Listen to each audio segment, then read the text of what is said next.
I'm going to do it. All right. It says you're recording me. Okay. All right. So welcome everybody.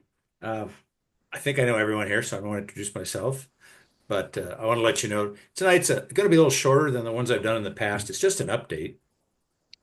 Before I do anything, I have to thank my webmaster and my um, Zoom master, Sharon. Without her, you guys would probably be hearing me but not seeing me or something.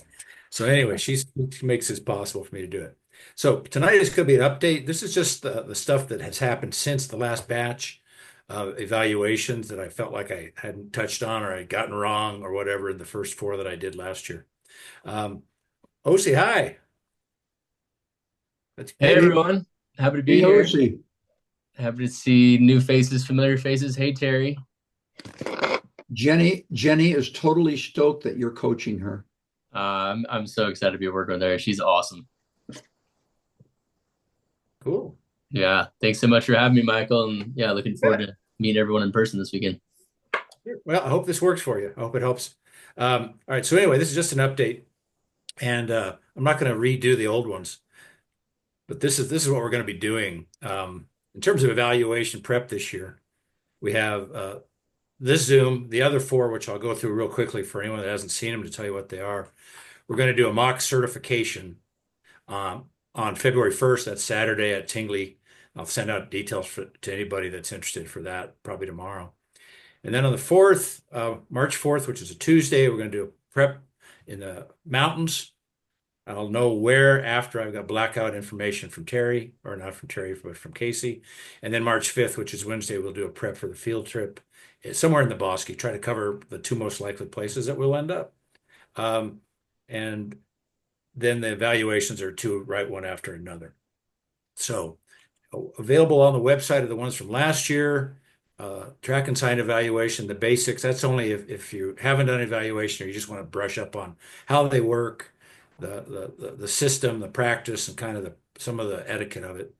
Then I've got Rio Grande Bosque over here, the mammals, everybody but the mammals up here, and then the Mount Sandia Mountains. Those are all available on my webpage.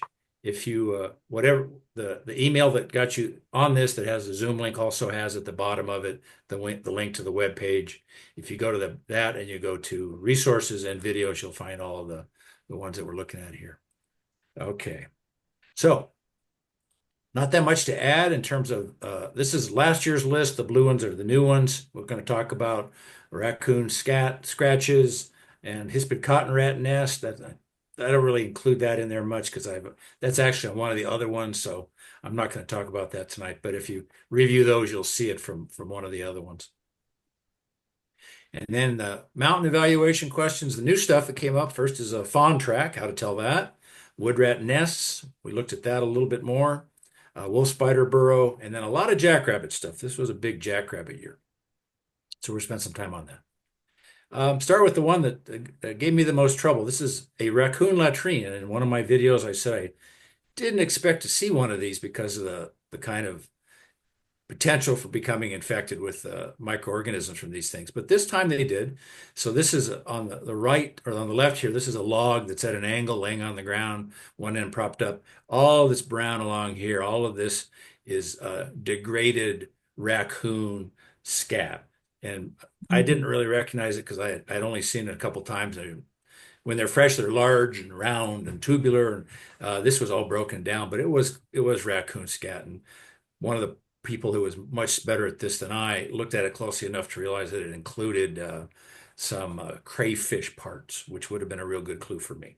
But in any event, this can turn up, and this also led to the next one, which is scratches. This, if you look at the right or at the left picture here, the blue arrow, this is where the latrine was on this log.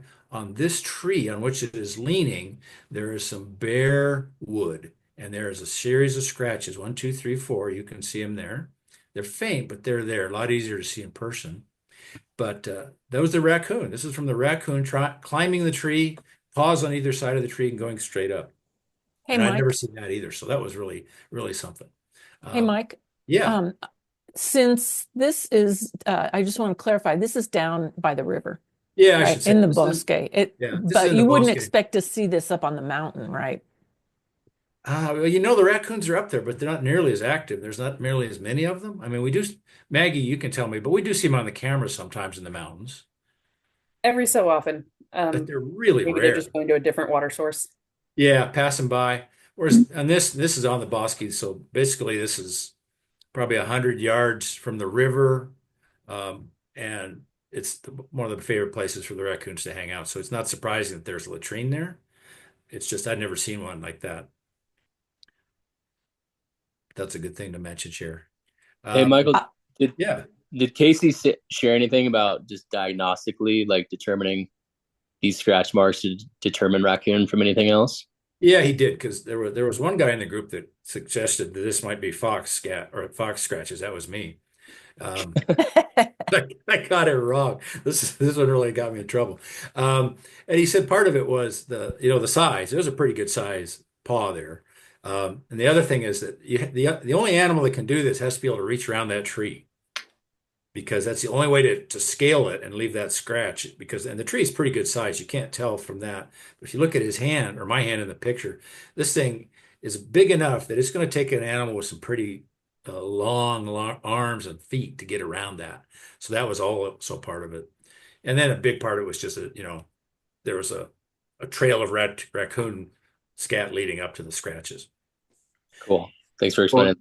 it's looking like in the photo, like those each individual claw mark, they're about 3/8 of an inch to a half an inch apart, right? Yeah. Giving you a total claw width there of about 2 inches, a little more than two, right around two. I'm not Yeah, sure I'm maybe I can seeing figure that all out of real them. quick here. Hold on. All right, so yeah, we're gonna get actually, yeah, I'd say about two, maybe a little less than two total. Okay, well, that certainly does eliminate a fox then. Yeah, and Yeah, I definitely screwed that up. Now the other thing that Casey mentioned, which was that foxes really don't climb trees that much. They might go up an angle like this, but then Dan Garikoy, I can never get his right. Gardoki. Gardoki. Great He's got a video or great yeah, pictures. he's got a great picture, a video of foxes climbing trees just like cats. Up and down. Woohoo! Like, Just yeah, like so I'm jumping up thinking, on them, okay, jumping I off, guess they climbing them. really do. And I sent you that, I think, Maggie, because I was so excited by that. Right. Anything else on that one? That's a good one. That was a good one. That one sunk me, I'll tell you. All right. This was also this is now in the mountains outside of Albuquerque. It's kind of low in the mountains, almost like the foothills, really. So we're in juniper pinon kind of land here, and these are holes that were found. The one on the very left is the one that was actually asked on the evaluation. The other two are ones that came from other sources. So the one on the far right was only a few feet away from the one on the left, it's pretty much close. And this one in the middle here is one of Dan. How did you say it again, Terry Gardoqui? Gardoki. Gardoki. He actually took this when he was in Albuquerque recently for some birding thing down on the Bosque. And so this is wolf spider burrows. And when they first make them, they toss out these little balls covered, they wrap them up with silk and just toss them out the hole. And so if you're there when they're first made, you can see these little balls. And I have seen them. I didn't know what they were. But if you look at these holes, I cannot capture it. I tried a dozen photographs. There's the very outside of each one of these is just kind of ringed with a thin film of silk. And if you look inside, the entire side is lined with white silk. And so it's clearly a spider, and wool spider, I guess, is the best choice. We had a spider expert with us for this evaluation, and he was pretty clear on this one So because both of the ones that you saw, they all had a little turret on them, huh? these had turrets, yeah, And which was interesting because this was not a place that got a lot of water or anything. right. And in here in the Anza Desert, we get them except without turrets, but you still have the lining of silk right around the opening. Um, and I've actually watched one once make these balls and throw them out, and it's like they're doing it like the center this of a football game, that the center hiking the ball underneath his legs, and they're Really? throwing right out between their legs underneath like that. Little balls, boing, boing, boing. It's really cool. And that, one day Sherry and I found a whole series of these little ball piles. I think it must have been probably fairly new wolf spiders all starting their life in the same location or something. But until I saw these pictures, I didn't know what the heck that was. Cool. Well, thank you, Terry. Okay, this was this beginning of the jackrabbit stuff, and a lot of this I'm sure is going to be real familiar to you, Terry. But I hadn't seen this stuff, and most of us were a little surprised. So this is a jackrabbit dust bath in a giant anthill. So this anthill is probably 5 feet across, and it's dormant. There's no ants apparent here anywhere. Big hole. You can't see it in because of the light. I tried and tried. I couldn't get a good picture. But right under the hand, that's Casey's hand. There were two perfect hind feet, the full foot indicating that the jackrabbit had stopped there, and around here in the front towards where this little arrow is, this is dug out, clearly claws, and then of course it's packed with the jackrabbit scat. So it was clear it was a jackrabbit, but none of us had a clue what it was. And I was wondering, have you run into this before, Terry? Because you got the desert there. Yeah, we have cottontail dust baths and jackrabbit dust baths. So jackrabbits are longer. They're about 19 inches long and about maybe 8 inches wide. Yeah, but in the anthill, this is what I had never seen. No, never saw one in an anthill before, but yeah. So what, Apparently, the formic acid in the anthill helps repel parasites like mites and fleas. So Cool. jackrabbits, cottontails, and some birds will actually roll in this stuff to get the formic acid on them. I love that. It is wild, isn't it? That's cool. Sometimes, We were all just stunned by this because, like, why would a jackrabbit dig in an anthill? Well, apparently they know more about it than I do. sometimes I think roadrunners are one of the species. You'll see a bird sort of with its wings spread, sort of crouched over an anthill, and he's letting the ants crawl up on him for that Really? purpose. Have you seen that? That is cool. Not in person. I would love I mean, to. I've seen them out doing that. I just didn't know where they were. Yeah. Oh, that's wild. So that's the coolest thing from the evaluation, the last one anyway. But so there was what, more stuff. So this is maybe 50 feet away from the anthill. Hey, Michael, looks like Jim's got some. Oh, pardon me? yeah, I had a question. Yeah. What is a dust bath? What are they doing? They're rolling in it, covering their For, fur. Um, and a lot of so, times it'll just be sand or light dust. And I mean, it is it, helps, like my dog does it too sometimes. It removes the oil from their skin too. It's kind of taking a bath. If you don't have a bath, if you rub your hands in this type of dust, this type of substrate, it'll clean them off. It's the same thing with okay. these animals. That's the way they take a bath. They don't have any water. And it's thought to repel parasites, to itch it and get the parasites off, as well as clean the fur and get it that nice sheen that rabbits have. Otherwise, it gets all oily and clumpy. So that's how they do it. They take a bath. Are, Yeah. are they on their backs or their bellies or are they rolling around? Both. Yep. Okay. Yeah. Oh, all right. A Wow. lot on their belly because I've seen videos of them. They seem to spend a lot of time on their bellies in these things. All right. Not sure Yeah, why. I've seen that. I've seen that. So I was wondering. Okay. Mhm.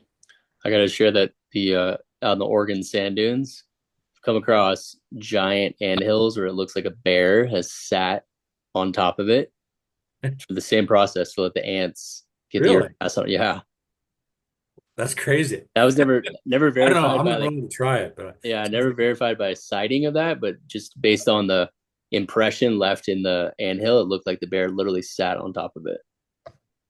that's really cool. Well, I've started looking at anthills now, and a lot of times I find these digs on them. So I think it's pretty common practice, at least in this part of the mountains where we found this. Well, I'll tell you, I'm going to spend more time looking at where they're located now, rather than just thinking they're random. I'm going to be looking for ants. Yeah, and what I started doing, Terry, is just hiking along a trail, and you can see these giant anthills far away. Go over and look at them. A lot of times they have this kind of thing on them. Cool. Yeah, it is cool. Okay, anything else before we go on to splat, scat, sit? All right, so this is nearby, and this is pretty good. You've got a couple of feet here, jackrabbit, scat, and then a beautiful little splat. And we were lucky enough to have a veterinarian's assistant with us who explained that there's a calcium crystallite, some kind of crystals in rabbit scat. This might also be something you know more about, Terry, that helps them with their water usage. But when it dries, it turns perfectly white like this. And it's simply We have because it excretes with so their much urine, calcium. their urine will turn white. Yeah, that's the urine there. Okay. And the urine that I've seen normally comes out in nice little circles like that. But that's a big splat, so he must have really had to go. Yeah, that's a big one. And so Yeah, apparently the secreting the calcium helps them utilize more water so they can get by with less somehow. right. Did not understand the explanation of that. But one of the things that Casey mentioned at this was that one of the ways to tell the difference between size between cottontail scat and jackrabbit scat is to think of them as M&Ms and peanut M&Ms. So I did a little test here on the left side, jackrabbit, cottontail, and then M&Ms and it's close. I Oh, it's mean, cool. it kind of works. I mean, you get a smaller jackrabbit or a bigger cottontail, but most of the time that seems pretty accurate. And we had a lot of both on this scene, so we're able to kind of compare. All right, now wood rat nest. So this on the left, this is more of what I saw out in San Diego when I came out with you guys, Terry. This is a giant. This is in the evaluation. This thing is probably 3 or 4 feet across, a couple feet high, and just a million little scats here. But later, Sherry and I went back to this same area and we hiked up a trail that we had all hiked on during the eval. And all along the trail, we saw these. This is much smaller. This is only maybe a foot and a half across. And we had our dog with us, Cosmo, who is a terrific tracking dog, apparently. And he alerted on every one of these. We looked at them close, and every one of them was a little wood rat nest, much smaller, not nearly as dramatic, but they were all the same thing. And there was one every probably a couple hundred yards on the trail once we started looking. What So flavor of wood rat do you have there in Albuquerque? what? What flavor of it? Is it what Uh, species? White-throated wood rat, but there's like a lot of different ones of those. Okay. They're much smaller than some of yours, and they don't seem to collect nearly as much stuff on theirs. Like objects. Of course, here it'd be harder, but even where there are options, I don't see a lot of stuff on their piles that are like plastic or metal or any of that stuff.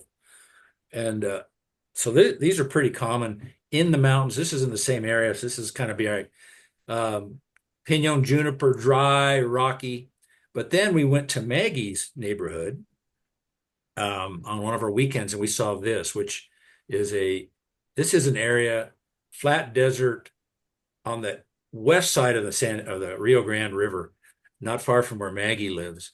We spent a day there, and we didn't have to go like 50 yards to see a million things. But one of them was wood rat burrows. So in deserts like this, there's no rocks, there's no sticks. They just dig in, usually under a cactus or something. We found so many of these once we started looking. Holy And cow. I did not know they did that. it was wild. I didn't either, but we spent some time looking at this. I wish I had more pictures for you, Terry. I can send you some. So there's a big cactus. It's hard to see here. Big cholla right above this. And so you got the nice little hole. This is just covered with wood rat scat, and they've clipped off the spines from the cholla and spread them all around here. Yeah. So I tried to get in there to get a picture. I ended up covered with some spines from the front of this thing. Um, and so once we started looking, we found them. There were so many in this little area. We didn't go very far. And I looked over in the golf course here by my house, and I found some in the inside cactus. Holy cow. That is so cool. I mean, it looks all for all the world like a groundhog or a muskrat, but there's not, these guys aren't out there. Holy cow, that is so cool. Osei, do you have those guys in Colorado? Like, do they dig burrows there too? We've got the bushy tail, and I've never come across what I've seen as a wood rat burrow like that.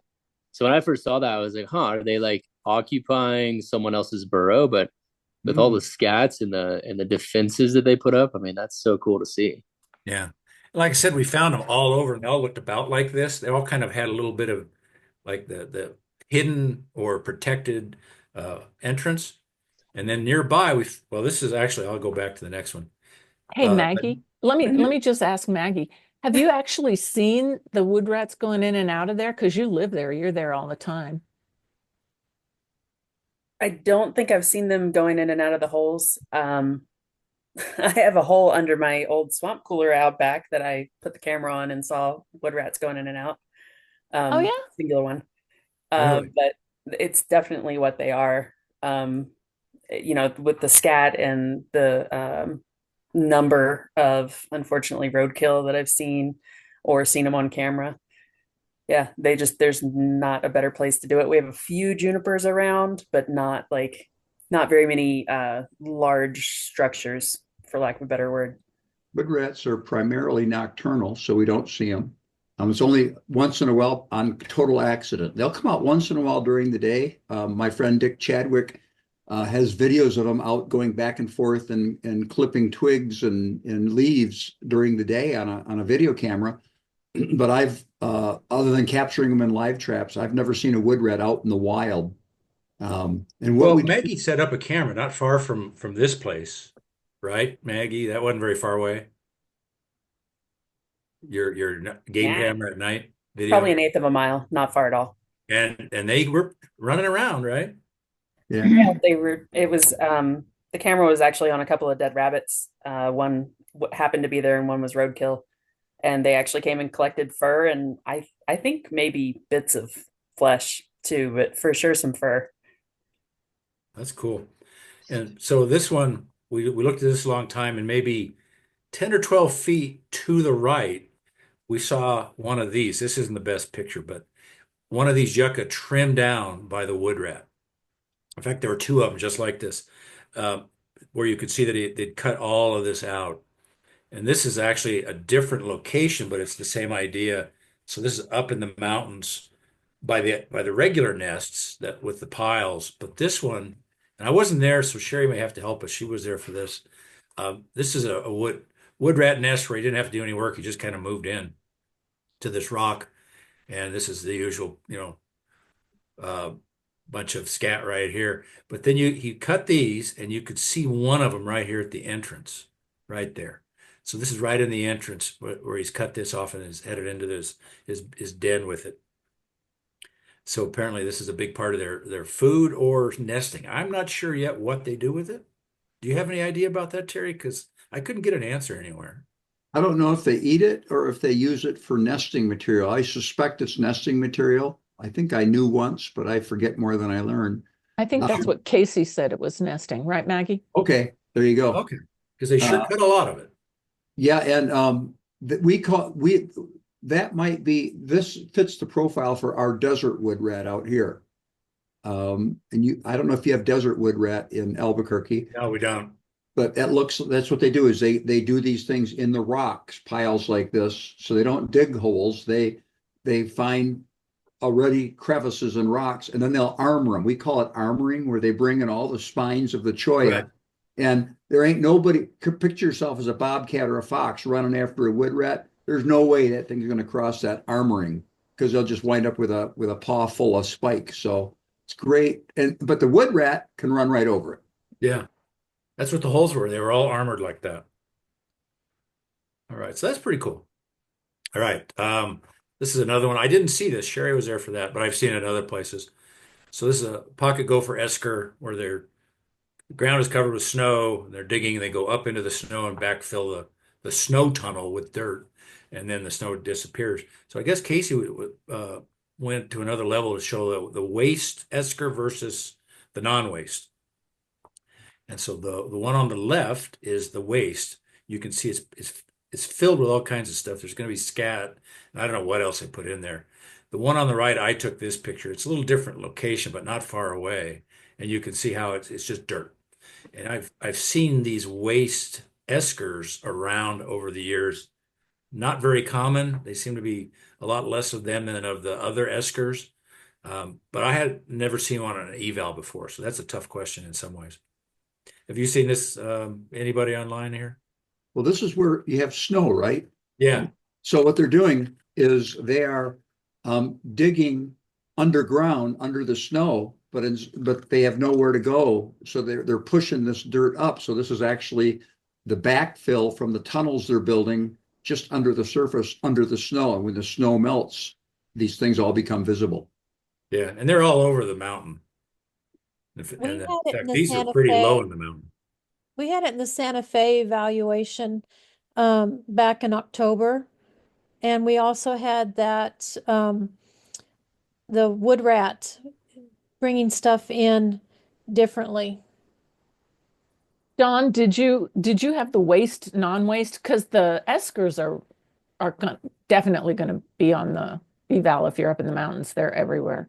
But Yeah, I no, it but wasn't waste versus non-waste. oh, okay. Just But wanted to be that was one that my impression was that a lot of people missed that one. Yeah. The only reason I know about it because Casey showed me one once. It wasn't on the evaluation, but he just showed everybody for kind of educational purposes, I guess. All right. So now this is a new one. This one on the Rio Grande River. This is in Albuquerque. You may have even been near here, Terry, when you visited. So the one on the left, these are digs. You can see, and immediately to the right of this picture is the Rio Grande River, maybe 6 or 7 feet away. And so these are all dug out little spots on the side of the where the sand and the harder dirt kind of meet, but there's nothing left behind, and that's because it's a beaver digging, and they dig it and they carry it away. And behind this, if you look straight back that way, in that kind of thicket of coyote willows, there are so many beavers hanging out, living in there. It's amazing. So I guess they're using it for their piles because they don't make dams on the Rio Grande River. But it it can be challenging if you don't know that the beavers carry this stuff this way, because a lot of things could dig like this, but they'd leave a pile. Whereas the only animals I know of that take the pile with them is the beavers. What about, so if they don't build dams, you have bank burrows? Are Yeah, these be old bank burrows or not? they're all bank burrows. They do, I think I've seen 3 little dams in odd places on the Bosque. Mike, I think he's 99% of asked them are Mike, in I the. think he's asking if this is a picture of a bank burrow, and it is not. Oh, I don't know. It That's is just a not. picture I found of a burrow Yeah, this a was from an beaver carrying evaluation I it. did with, no, on the left here. This was from an evaluation I did with Casey, and Maggie was there. And he said they were just digging to get mud here, but it's not a burrow. You can definitely tell the burrows, they go deep, and Oh yeah. we've even that didn't Casey crawl in one, and that kid Yeah, they no. crawled in You them, got all the way and the in. Yeah. burrows, they're big. So Well, is the reason they're getting mud is to build their scent mound? Yeah, I think it's scent mounds. Yeah. I think they'll also put it in a lodge, right? Even if it's not a dam, they'll pack the lodge with some mud to proof it a bit. Yeah, they might. I hadn't thought of that. They've got holes, and the holes are big. I mean, when they collapse, they're just huge. So they might need mud to fix them. I don't know, make them the way they want them. I hadn't thought of that. This is pretty common down on the river, and that's a lot of mud. Whoever's doing this is taking a lot of mud. All right, so these were both in the evals. Cool. This is a nice contrast. I didn't do this one. Sherry did this one. So it's a nice. It's the first time I've seen a good explanation of how to tell the difference between these two dove nests. And so the one on the left is the mourning dove, where there's at least an effort to make it comfortable. Little nice soft grass kind of woven. The other one's just a pile of sticks. And the white-winged dove, we have one in our backyard, looks just like that. The nest, it looks just like that. Were these both eval questions to species? yeah. Well, I think you got most of the points. It correct me if I'm wrong, Maggie, but they just wanted to know what kind of a bird, right? Yeah, I think the mourning dove nest was the one that we were actually asked, and he showed us the white wing.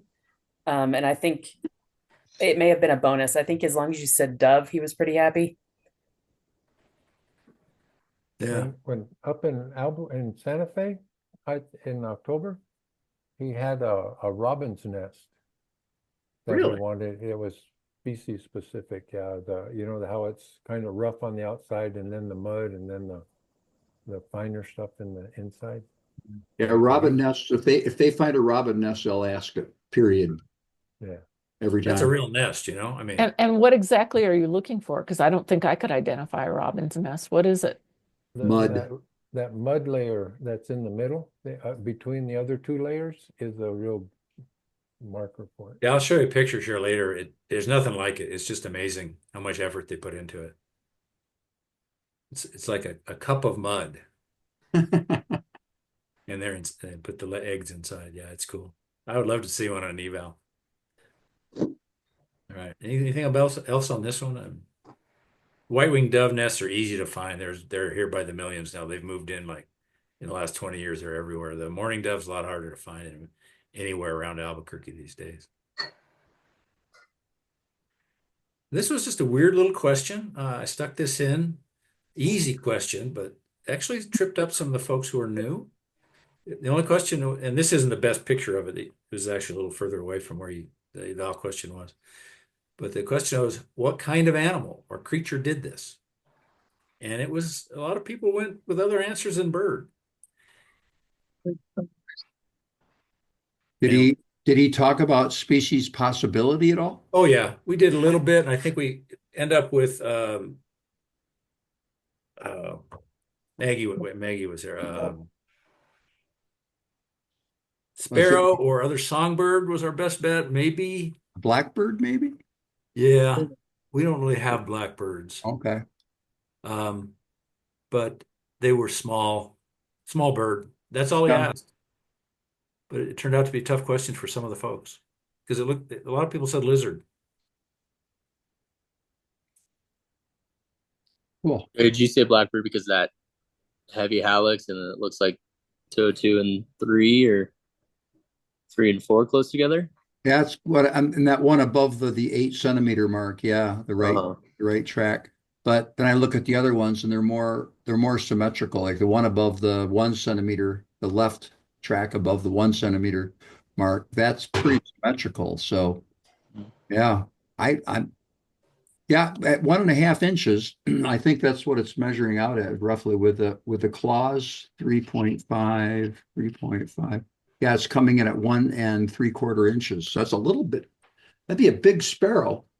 Yeah, there was also a possibility of a junco. Juncos are small sparrows, though. Juncos Yeah, usually they are, but they're a little one bigger and a half. than like the house sparrow. But I could be measuring it wrong too because it's an image. But yeah, I You can got a see. lot of double tracks on top of each other, makes it even more challenging. So this is a hopping bird, you guys. Sometimes I'll ask what the gait is. How's the bird moving? This is hopping. You can see parallel tracks, hop, up in the air, hop, up in the air, hop, versus a walking bird. And different birds have different ways of moving on the ground. Yeah. Something to pay attention to. When Yeah, you see birds, pay attention to how they're moving when they're on the ground. Right. Next.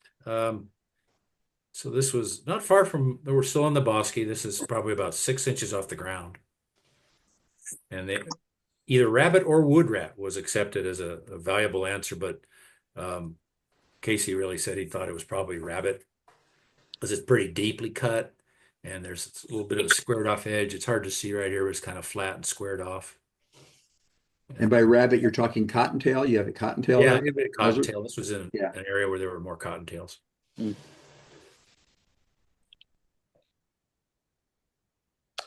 So I'm curious with the white-throated wood rat, when you see foraging sign like this, is it Oh yeah. tend to be more sporadic, or you see both like uniform and sporadic? This is a tough one. If it was 6 feet up, wait, no. And it's not unusual to find them eating, in a bush. But this one it's almost on the ground and it's readily available to something standing there. Yeah. So I think that's a little more rabbity. If I found one of these 3 feet higher, yeah, it would be a wood rat, probably. Yep. If it's out of the reach of a rabbit, then your only option would be wood rat. Yeah. And they are more often up a little higher. I think it's safer for them than sitting on the ground like a bunny. Yep. All right. So that one was challenged a number of folks. This this is not the actual eval picture because Casey took the scat and broke it down so we could see what was inside. But I went back the next day and got a picture of one that was nearby. So it's just coyote eating piñons. And if you look at it, you can see broken shells. If you don't have piñons where you live, then this would be a tough one. But here they're all over. There's nothing quite like that in terms of color. And everybody's at that time of the year, everybody's eating piñons. But in March, there'll be some piñons left, but I'm thinking more junipers, maybe Mm. juniper seeds. What do you think, Maggie? This is up in the mountains again, so Yeah. I mean, by March, everybody's kind of hungry and everything's been eaten. So juniper will hopefully have enough left, and that is probably it. The piñon's going to be gone. Yeah, yeah. I find juniper scat, coyote scat primer, 100% juniper seeds. It's just amazing. It's just like they go right through the system. They just like get a little bit off the surface and goes right through. It doesn't even look digested, does it? Right. It doesn't. I've noticed that with olives from olive trees, the Russian olives and the New Mexico olives. It looks like they go through untouched, like they're intact. I think what was most surprising to me on the eval that Maggie and I did with Casey was that he had juniper bear. He picked up a bunch of cottontail scat, and he said, I'm going to break these open and each one will have a juniper berry in it. And he started breaking it open, and son of a gun, there was a juniper seed in the middle of every one. That just shocked the heck No. out of me. And that was cottontail scat? Yeah. Cool. That's new information. That's cool. I wish I'd seen that. But he actually opened a couple, but then they had little seeds from cactus by the time we were looking at them. Tell Scott has juniper seed. Mm-hmm. Mike, I missed what you said there. You said some of them had something else in them other than juniper? Yeah, the ones where we found the jackrabbit scat pile, Yeah. splat. He opened up a one of those, and it was filled with seeds from cactus. A I don't know what a cassin is. Oh, cactus, like Cactus seeds. Goya Okay. cactus or prickly pear. Yeah. Right there, yeah. Okay, cool. So apparently that's what they were eating there, which would make sense in that area. Do you remember there was a seed that had like stripes on it? Yeah, that's the olive. The Russian olive? Yeah, both the Russian olive and the New Mexico olive look like little watermelons, the seeds. Okay. Okay. Thank you. They'll be gone mostly, I think, by March. I don't know. They're kind of disappearing already. Okay. All right, so this is not a picture from the eval because the one that we saw was I couldn't get it. It was in a odd split place in the shade, but got this on one of our trips up to Santa Fe a couple weeks ago. So the question was that he showed us a small deer track. How old was the deer? And it was a fawn size. And so I tried to figure out, okay, how can you tell the differences? This has turned out to be more of a project than I imagined. So anyway, so this is in Santa Fe, at a little wetland where all the deer come. And so we've got mom over here, 2.5 inches of looks like a doe, and then 1.5 inches over here we have fawn. And that was the difference that we were trying to determine. And so I went and looked in books and all kinds of places. Has anybody ever done this? And nobody in any of the guidebooks that I could find had done it, but who has done it are hunters. And so I found this. So on the left is Elbrox, which covers a huge amount, but on the right is what hunters use because they want to follow the big bucks. And they use this kind of chart. And this one appears to be key to mule deer, which are bigger than whitetail. And it seems to work because the fawn is 1.5, the doe is 2.5. And you get past that, you're talking male. And I have seen some of these up there where you are, Maggie, that are just huge. I haven't had a chance to verify this with anybody. So I'm wondering if any hunter, are any of you guys hunters that could tell me whether this works? No, but it's reasonable. I mean, I do know that when you get past 3 inches, you're talking a buck. Yeah, And I've seen I took 16 evals last year, and we had fawn on 5 of them. really? Yeah. So they like to ask it, and they'll ask it in different ways. They'll say, is this animal? Sometimes they'll just look for fawn. Sometimes they'll want an age. Is it under 6 weeks? Is it 6 weeks to 3 months? Is it older than 3 months or older than 6 months? Um, but it's all leading to the same thing. You're looking for a young a young deer. Or one question is when was this deer born? Yeah, you Wow. had to give a range of, and if it's a fawn, they're going to be born in May or June, right? Uh-huh. Is that when they're born out in Albuquerque? Yeah. Yeah. Yeah. So the answer on that one was May or June. So different evaluators will ask different questions different ways, but it's all leading to the same thing, recognizing a young deer from a doe. And then every once in a while we'll get it, what sex is this? And if it's more than 3 inches, it's a buck. No. Mike, or anybody who knows, aren't mule deer a whole lot bigger than the white deer that we have? We don't have any mule deer. We have mule deer and not whitetail. Oh, and a whitetail is smaller. It's smaller. Okay, I got But confused. that's 90% of the hunters seem to be hunting whitetail on, but on the other side of the Mississippi River. So most of the stuff is on whitetail, but this was the only one I could find that seemed to be more appropriate for mule deer, because a chart like this for whitetail, they are much smaller tracks. Something Jonah Evans says, oh, go ahead. The whitetail here in the southern part of the state are those Coues deer, and they're very small. Really? Yeah. So, they're about as big as a small goat. Really? Or, I've never seen one. yeah, they're pretty small. Their antlers are just like if you put your hands together, and that's all the bigger their antlers are. Wow. Something Jonah Evans said on his website is that he has no reliable way to distinguish a white-tailed deer from a mule deer by morphology. None. He says they're indistinguishable. I can believe So that. don't worry about it. You're either going to get, is it a fawn? Is it a deer? Most of the questions are just deer, but every once in a while, if they find something that's obviously a buck, they're going to ask it. But it's got to be clear. They're not trying to trick us. They're looking for, do you know the difference between a fawn and a deer, which could be male or female, or a big buck? That's essentially, if you know those things, you're going to be fine.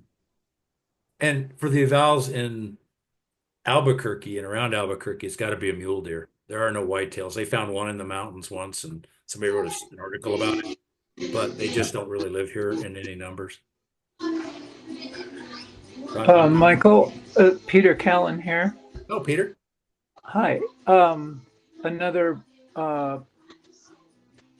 clue that I see sometimes for the male is the dew claws show sometimes, especially when you get pronking and or soft soil or mud. That is not a reliable. Female will show dew claws. The female will show dew claws too. Yeah. Oh, dew claws okay. are dew claws. All right. That's a myth. That's a widely circulated myth, but it's been debunked many times. Oh, okay. Yeah, maybe size is the more reliable then. Size. Yeah. Then the dew claws. Okay, great. Thank you. All right. Well, I'm going to go talk to the guy next door and ask him. He's a hunting guide guy. He can probably tell me more about it because I'm sure he can tell the difference age-wise. And if I find out anything different, I'll let you guys know. All right, now this is the sketchy part of the presentation tonight.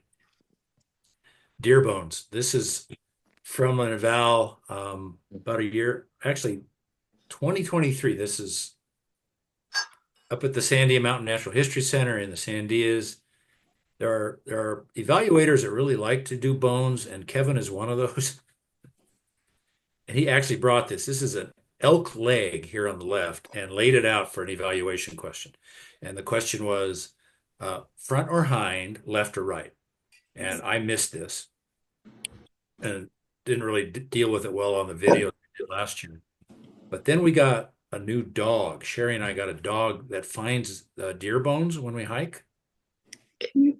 So we started seeing a lot of deer bones, and so I started looking a little harder. So a lot of what I'm going to go through here now is kind of guesswork on my part. So I'd appreciate any help from anybody that can help me figure it out. First, the easiest, front or hind, bending on the if you've got enough leg to tell which way it bends is pretty obvious. Front leg bends back, back leg bends forward. The opposite of ways are the way our legs bend, at least our bottom legs. Right? So anyway, that helps. If you've got enough, that can tell.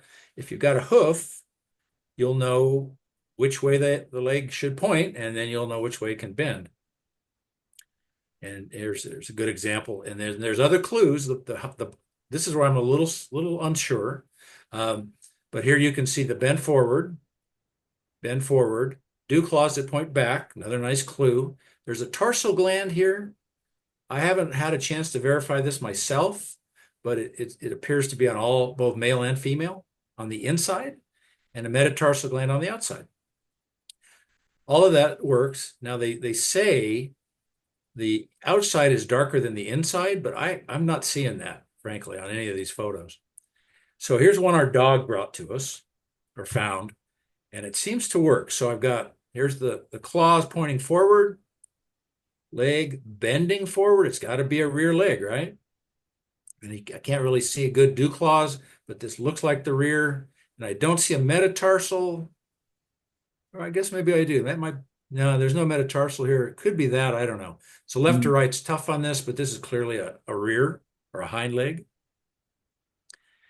Yep. And then the dog brings us this one. Now we don't have the benefit of hoof or hide, but we could still figure this one out because it's got some really strange feature here. This calcaneus, I guess, that you call it. Yeah, I've heard it pronounced that way. Yeah. And there it is. It's on the back at the bend. This is not the knee. It's more like, your ankle almost, or your wrist rather.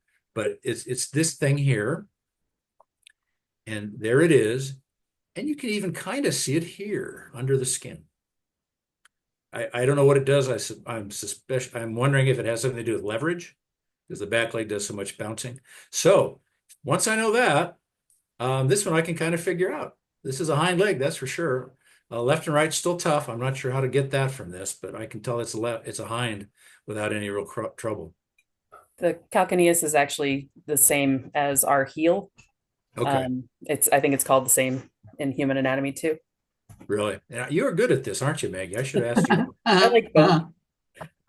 Yeah, you have your own deer bone collection, right? All right. So anyway, Can you go that's back where to that is. slide that showed the calcaneus on the schematic of the deer, the previous slide? Oh, and this one? Yeah. The previous Right slide to this. Yeah, and it's thin. It's a weird thin little bone. So once I figured out what that was, okay, now I can spot that pretty well if I got that. Now we go to I don't really know of a good way, and I haven't found a way to tell metatarsus from metacarpal bones. They look really similar to me. Same with the fibia and tibular, they're a little tough. But if I got enough bone, I can go front because they have these bizarre bones. This is radius and ulna, thick bone, very thin bone on the front leg, and they look like this. So this is what we're looking at. This is like a round bone, and this is a very thin bone. When you look on an edge, you can see it's almost like a fin with this weird little hole here. And this is one our dog brought us on a hike the other day.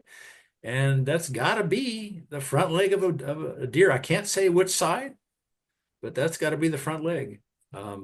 Radius and ulna. I don't know what else could be. You agree on that one, Maggie? Well, maybe we lost Maggie. No. I'm here. I think Okay. you're correct. I'm not Okay. 100% myself. That one, I can get that. Some of these others, I even, we had a guy who recently passed away who was a master at this. He was a forensic anthropologist who'd also done animals. Oh I man. sent pictures of bones, and sometimes he couldn't tell. If there's not enough intact, if it's been worn and eaten away, it's just, he couldn't tell either. Not from photos anyway. And then scapulas. I think this you might find. It hasn't been on eval. Have you seen one yet, Terry, on your Oh yeah, rig? I've got two in my collection that were at Evals and I collected them. Yeah, and so we ran into this. Sherry and I were hiking. We ran into this, and I thought, well, if they found this, they'd definitely ask it. Oh yeah. And it's big, and it's the kind of thing that's going to survive. So, Like and that. that's just the mule deer scapula, and that's where it's. In Santa Fe, they had come across roadkill that was a bobcat, and they brought the scapula, and Really? it was on it. Did they ask you what the bone was? Yes, they told us it was roadkill bobcat, but we then had to identify the bone. Wow. Yeah, I think Kevin does that every time. I start to think he's always showing up with bones and skulls for every one Oh, of these things. Kevin, He's also really passionate about bird bones. Sure, so tricky. you got to watch out for Kevin. Yeah. Yeah, he showed up with he had a perfect beaver skull one time. Oh baby. I don't know where he found it, but he was there. Ha! And it was in the bushes, so we got to check on it. All right. So anyway, that's as far as I've gone on that stuff. I think there's a lot more I could learn, but it's really hard to find information on this. I'm surprised at how little I could find. All right, so back to more normal stuff. This has not been asked on an eval, but I would not be surprised if it doesn't come back. For one thing, when we went out to Maggie's place, it's not that far. You could easily drive out there and do an eval morning, and it is terrific. And there's so much kangaroo rat material there. So I think there's a chance we might end up back somewhere in kangaroo rat land. It's been hard to find good places, but this is a really good place that might show up. And we found, so I'm not going to go through this because I think I may have done this on another eval or another one of the Zooms. But lots of holes. We must, countless holes with the runs, lots of little tracks in here. Sometimes a tail drag. We found a little dust bath right here. You can't see it very well, but there's little tiny feet in here. And this was in the middle of the kangaroo rat land. So I'm thinking we might see this. I am going to be prepared for kangaroo rat, I think, just because they're cool. And I think he would like to find them. Before we lost access to the place, we went there twice. And since then, it's a private land and we've been barred from going. But I think he's would love to find a place like that again. What species of kangaroo rat do you have? Um, Ords or Miriams?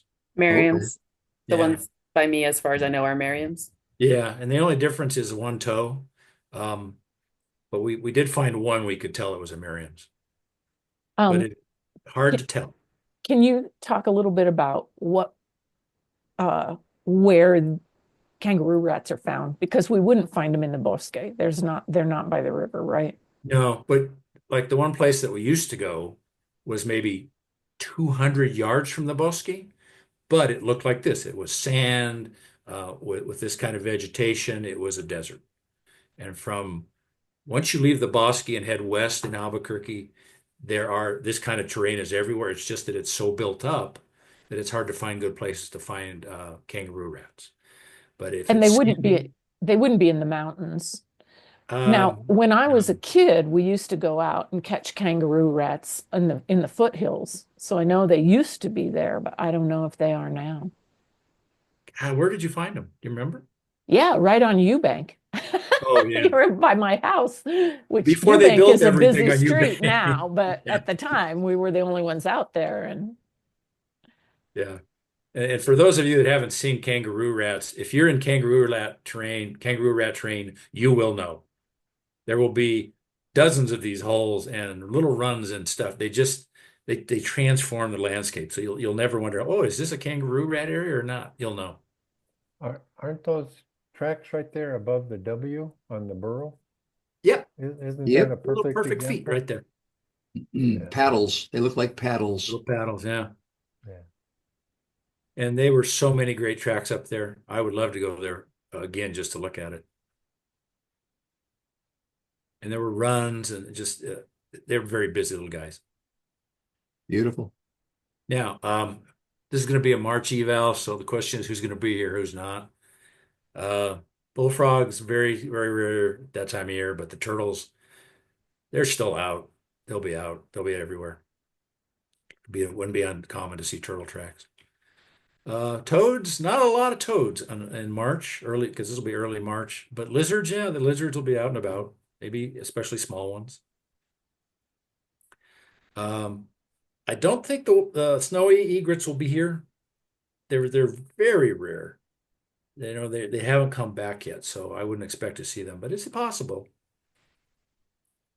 And you won't see turkeys or quail. They are in the bosque, but so rarely. And the only community of them I know is far north, up past really the end of Albuquerque towards Corrales. And if you find yourself up there, yeah, think turkey. But otherwise, I wouldn't. I'm not going to think turkey very much. Do you have any game birds at all? What do you mean? I'm sorry, I Game couldn't hear. birds? You like, the three-toed birds like uh, grouse or Nope, ptarmigan or nope. quail? No turkey? Well, geese and ducks and Yeah. cranes, sandhill Well, cranes, but vultures. they won't. You might see vultures on the bosque once in a while. Yeah. Okay. Which Yeah. no, and actually, here is a game bird that you might see. Sandhill crane will be here in numbers. Oh, baby. That'll be cool. And once again, it's hard to miss these tracks because there will be 100 of them or 1,000 of them. They travel in groups and they leave lots and lots of the tracks. And I wish I had a better picture for you, but they do some prodigious pooping. The piles can be pretty big, much bigger than the goose that I see here anyway.